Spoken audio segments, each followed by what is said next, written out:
Hello again. How are you? I'm fine, we all tend to say.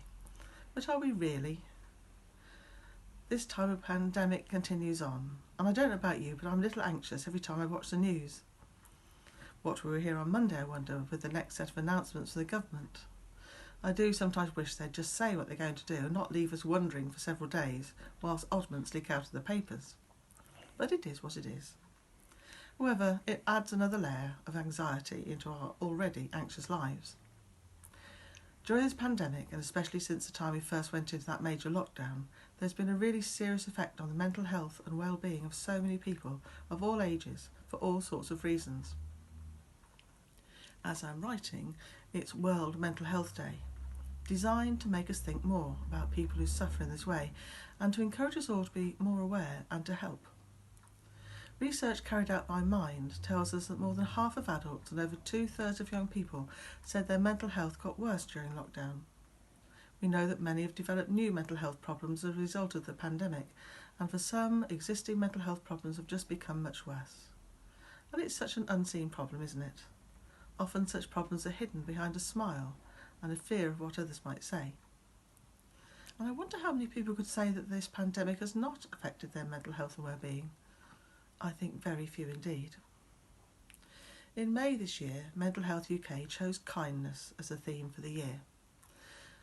They chose kindness because, I quote, "because kindness strengthens relationships, it develops community and deepens solidarity.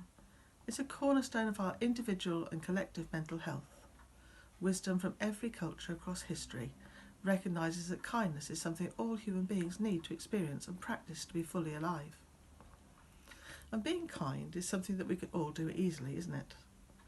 And being kind can make such a difference to everyone, including ourselves. If we meet people who are kind, we feel so much better about everything. Because the opposite is being unkind. And we are seeing far too much of that in society today. From the government criticising each other to the press, social media and individuals, there seems to be so many who criticise and judge. And it's just so easy, isn't it, when you don't have to see the effect you're having on another person. I can remember the harsh words that people have spoken to me as far back as my childhood. Unkind words hurt and injure our souls. Whereas when we speak words of love and kindness, we are showing that we care, that we are prepared to put our own thoughts behind us and enter the world of another person. We put their thoughts and feelings first. Compassion is another great attribute that is invaluable. Compassion means that we look and enter in a little into the suffering of another. We try and see the world as they see it without judging or commenting, but just caring.